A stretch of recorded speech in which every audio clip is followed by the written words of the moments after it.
Hey, what's up, everybody? Welcome back to Drums and Drams. My name's Cameron, and today we've got episode number 5 of the weekly dram in 2024. I'm happy to report up to this point that the weekly dram has been consistent for the last 5 weeks. I worried that as the channel continued to grow that I would get a little too busy. I would start to fall off and deal with some of those same issues that I've dealt with over the years on the channel of being inconsistent. But the weekly dram has been a great way for me to set some goals, almost always meet those goals. We'll talk about why I didn't meet my goals for last week, but by and large, I would say if you kind of average everything out, the consistency's there, the content is continuing to come out with increased frequency, and that's showing on the Patreon side of things, on the subscriber side of things. But like I alluded to, this past week was very busy for me with the orchestra, and I kind of ran out of my backlog of content. It's something that I've been trying to do, is keep a reserve of videos ready to go and just stay, 2 to 4 videos ahead at all times. That ran out. I ended up kind of scrambling and needing to do some live reviews for Scotch Sunday, McLean's Nose, and also for the E.H. Taylor Barrel Proof Batch 12. I never really feel good about doing that if I'm not intending to do the review live when I'm thinking of the review. And so it just kind of felt like I was going through the motions, and I felt bad about that, but I do want to stay on track. I want to keep myself honest here, and I think if I start letting it slip, that is going to, that's going to be kind of a fall off the wagon kind of moment. But the one goal that I didn't meet last week was to get out the George T. Stagg 5-way flight video. It has been shot, it's halfway edited, and it's either going to come out the same day as the weekly dram that I'm shooting right now, or it's going to come out the very next day. That will be the next video that you see on the channel. I'm sorry I missed my deadline. I was a little overzealous last week. It is what it is. So let's talk about the growth of the channel last week. We added 9 Patreon subscribers. We lost 2. These are paid subscribers, which, a growth of 7. Fantastic for the week. Subscribers suffered a lot, and that's because of the inconsistency and just kind of falling off the face of the earth. We only did 154 subs. That's 75% less than the past week. A little unfortunate there. It is what it is. But let's talk Scotch Sunday very quickly. I thought Scotch Sunday for the Lagavulin 1985, which was 8 days ago at this point, initially it did fine. It has since done very well. It's at almost 2,000 views. And for a Scotch Sunday video, that's awesome. We're building that audience there, and I feel very good about it. Goals for this coming week. Let's do 400 subscribers if possible. We're going to hit 7,000 at some point this week, and that's a great milestone. I can't wait for us to get to 10. Obviously, still working on some barrel pick stuff for the Patreon. And today we have a kind of side-by-side tasting / bottle recommendation. You can already tell what we're going to be getting into with this, with the 2 bottles in front of me. And finally, after that, we're going to talk upcoming videos for the week. But now let's get into this tasting. I have the 1924 Old Forester. We've kind of talked about this at this point several times on the channel, but it is the talk of the town. Distribution is increasing. People are seeing it for that $115 in a lot of different markets now, and it seems even more allocated than some people thought, with this being a Whiskey Row series product for Old Forester. And so I thought, let's open this can of worms maybe one more time. A lot of people are balking at the price tag of $115. I get it. I really do. When you look at the market, it doesn't fit in with the McKennas, with the Eagle Rares, with the Russell's 10s, even Knob Creek 12. But it is an unusual thing for Old Forester to have that age statement for a product like this. However you think of it, I know it's a little higher price tag, which is why I wanted to check out this Cooper's Craft 100, one of my go-to favorite bottles to recommend to people, because I think the value is off the charts for this. So the first thing I want to say before we do this quick comparison is that I think if you do not own a bottle of Cooper's Craft 100 and this is distributed in your market, you should go today and pick one of these up. As long as $40 is not, out of your price range, it's not a crazy spend for you. This bottle, if you like Buffalo Trace, it's got fruit notes to it. If you like any Brown-Forman, Old Forester, Jack Daniels, Woodford, this is that kind of profile turned up to 11. Huge concentrated profile on this one. I say go pick this up. Humongous bottle recommendation at $40.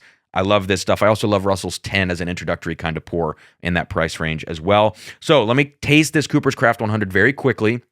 We'll do a little side-by-side to the 1924, and then we're going to keep this thing moving, talk about next week, and get you on your way. I love this. So it's huge berry notes on Cooper's Craft 100. you smell it, you know that it's Brown-Forman. My guess, blind, would definitely be that it's an Old Forester product. And to that point, what I read online about this is that the mash bill is a blend of Old Forester in early times, which is why this becomes relevant in 1924. I don't know if that's 100% true or not, but it seems like it's what is being stated in a lot of different online reviews, that this is that blend of mash bills. So let's just go with that for now. Correct me if I'm wrong in the comment section.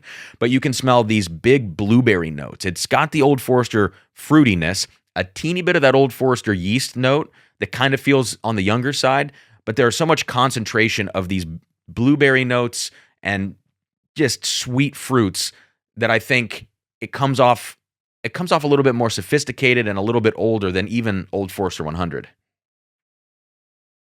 Yeah, there's also kind of a citrus note to this, a little bit of an orange. It's not necessarily the biggest note that's in the whiskey, but you do get it kind of on the top. This little top note to go along with this big oak spice, barrel spice note, tiny citrus zest. I like that. All right, let's get this thing on the palate now.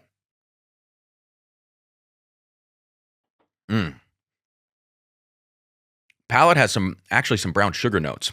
I've never really thought about that on this pour before. I always think about Cooper's Craft 100 as being big and fruity, concentrated flavors again. But brown sugar up front to go along with that oak spice rolls back, sweetens up in the mid palate. That's when all the fruit notes come to play.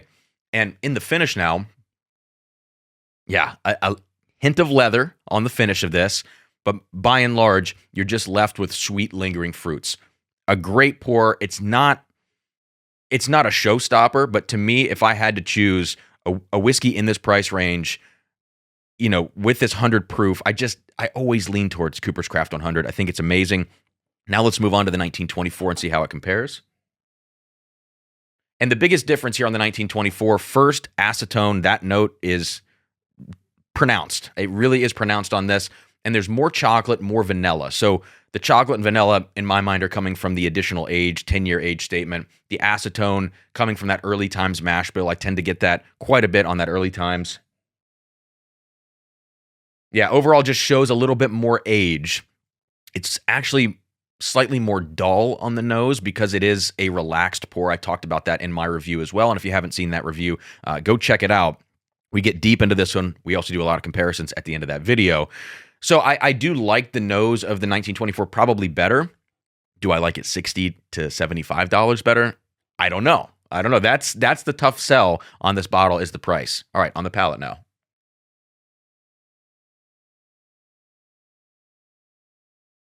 The palate shows more sophistication. It's a little bit more decadent, less aggressive kind of fruit notes, and it's more, again, of that relaxed, enveloping chocolate, enveloping vanilla, getting into the molasses, just a little bit of that aged Old Forester / early times molasses note that you get. So more enveloping, a little bit more of a flat arrival on the palate, whereas the Cooper's Craft, to me, hits you with more barrel spice, a little more pizzazz on the front of the palate. I think the Cooper's Craft 100, if you know that you are not going to be paying $115 for this, and especially not paying secondary, which has quickly fallen, thank God, to like $180. I know that's still crazy, but to see this at $350 up front was also crazy. If you know you're not going to pay for this bottle, this is the one to get. And even if you are going to pay for this, I still think everybody should own a bottle of Cooper's Craft 100. No, they're not paying me to say this. I just love this whiskey, and I want to do more recommendations on the channel because a lot of people ask me, hey, you review all this allocated stuff, but what do you actually recommend for an affordable thing? This is one of them, and there's going to be more content like this on the channel coming up. Cooper's Craft 100, a fair substitute, not the best substitute, but a fair one for this 1924, especially if you know you're not going to buy it. All right, so with that said, let's move on to what is coming up this week on the channel. Like I said, next video you see, George T. Stagg, five-way, I almost said blind. It's not blind, much to some people's dismay. It's not going to be blind. There's no need to blind those. I'm going to have an Elijah Craig Barrel Proof A124 review. That dropped in Wisconsin first, and I've got a bottle on the way. So A124 is going to come out. I have a video of the Traveler Chris Stapleton whiskey filmed, ready to go. For Scotch Sunday this week, Springbank 12-year cask strength. I've got batch 19 and batch 21. So we're going to get into those, the 56.1 and the 57.1% ABV batches. There's some other stuff I've shot as well. I'm not going to mention it because I don't want to, set a timeline or get anybody's hopes up, but I have some extra content. You are going to start seeing a few more Scotch reviews peppered in throughout the week here and there. So we're going to go above and beyond Scotch Sunday to continue trying to build that audience.